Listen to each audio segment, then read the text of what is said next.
लिए। रीत, तुम बात करोगी उनसे? रीता आंटी, मैं गई थी उनके कमरे में, उन्होंने कहा कि उन्हें भूख नहीं है। तो ऐसा कोई रूल वूल है क्या कि जब तक शारदा आंटी नहीं खाती है घर में कोई भी खाना नहीं खाता? नहीं नहीं, मेरा मतलब है मैं थोड़ा नया हूं ना, मुझे रूल्स नहीं पता है घर के। ये तो मैं समझ गया हूँ कि शारदा आंटी का दर्जा बहुत बड़ा है।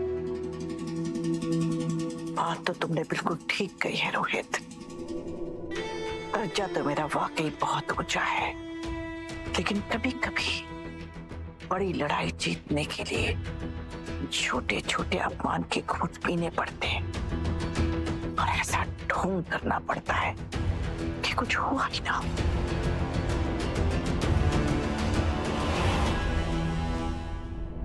Good morning.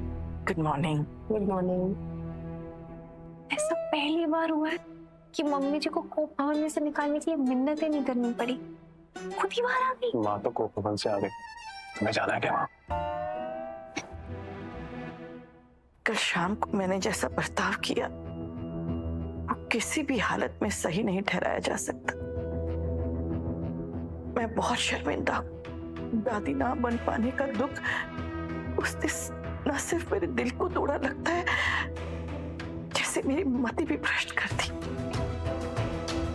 मुझे विश्वास नहीं हो रहा कि मैंने अपनी पूनम बहू पर हाथ उठाया। और ये तो मैंने तुम्हें भी कितना कुछ सुनाया, बुरा भला कहा, मुझे माफ कर दो। नहीं नहीं बुआ जी, प्लीज आप ऐसे मत कीजिए, आपकी कोई गलती नहीं है। आपको भी तो रिपोर्ट अचानक ही मिली थी ना, और आपका सपना टूट के गुस्से में बदल गया। देखा नहीं था कितनी समझदार बहू मिली है हमें। हाँ, रीत से अच्छा कोई नहीं है। बस भी कीजिए आप लोग। मम्मी जी, अब हम खाना खा लें, क्योंकि रीत का पेट तो ये तारीफों से भर गया, लेकिन मेरा स्टमक अभी भी खाली है। आप सब लोग शुरू कीजिए, मैं जूस लेके आती हूँ। मैं भी बैठता हूँ।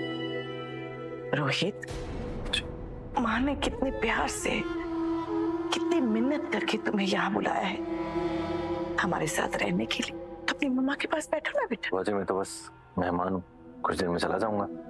नहीं रोहित, ये घर उतना ही तुम्हारा है जितना राघव का। तुम रोहित के साथ मंदिर जाने वाली थी ना? ओह हाँ, मैं जाने वाली थी, लेकिन मुझे कुछ काम याद आ गया तो मैं राघव से मिलने जा रही थी। और आप मेरी दवाइयों के साथ क्या कर रही हैं?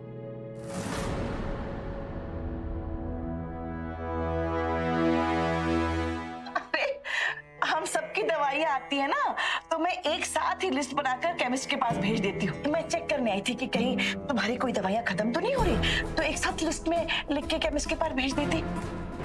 वो क्या है ना, तुम्हारी याददाश्त में बहुत जल्द सुधार हो रहा है, और अब इसमें कुछ हो मैं ये चांस नहीं ले सकती।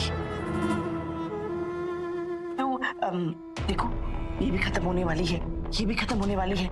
मैं एक साथ सब लिस्ट में लिख देती हूँ। हाँ? और हाँ, राघव को भेजती हूँ तुम्हारे पास। नहीं, मैं खुद मिल लूंगी उससे। तो ठीक है, मैं मंदिर चली जाती हूँ। मंदिर तुम जाओ या मैं, क्या फर्क पड़ता है? हम दोनों ही भगवान से इस घर के लिए, इस परिवार के लिए प्रार्थना ही तो करने वाले हैं। मैं दवाइयाँ रख देती हूँ। मुझे दे दीजिए। Thank you. क्या गया है मिस मुरैना, हर 15 मिनट बाद तुम मुझे कॉल क्यों कर रही हो?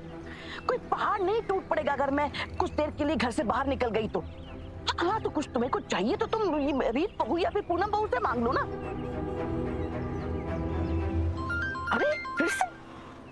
अब मेरी बात ध्यान से सुनो मिस मुरैना, मैं ये पास वाले मंदिर मेरे वीरेन के घर में खुशखबरी आई, इसके लिए धागा बांधने जा रही।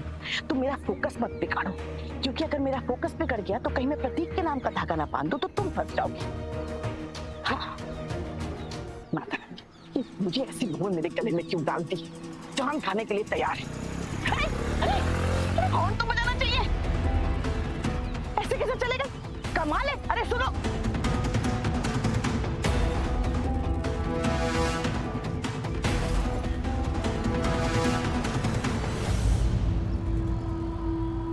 ध्रुव को सब सच पता होना चाहिए।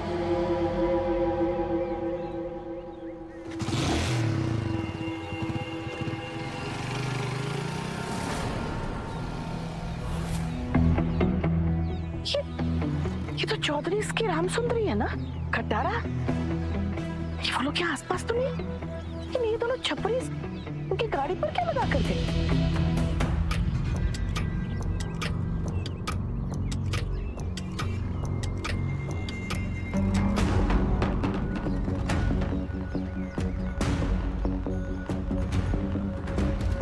आप बहुत अच्छे हैं ध्रुव जी, इसीलिए मैं आपके साथ गलत होते हुए नहीं देख सकती। उनसे आपको बेवकूफ बना रही है। वो माँ नहीं बनने वाली है। प्राज्ञान तो मैं हूँ, इसीलिए वो मुझे अपने घर लाई थी ताकि मेरे बच्चे को अपना बच्चा बना सके। हाँ ध्रुव जी, मेरे बच्चे को खरीदने के लिए मुझे एक मोटी रकम देने का वादा किया है उसने। उनसे जैसी धोखेबाज लड़की आपके लायक नहीं है। आप उससे अपना पीछा छुड़वा लीजिए। बबली। टुन्नी बेहोश क्यों है? क्योंकि उन्नति प्रेग्नेंट है मिस्टर राघव। उन्नति हम सबको इतना बड़ा धोखा दे रही है। आई पता नहीं। ध्रुव, ये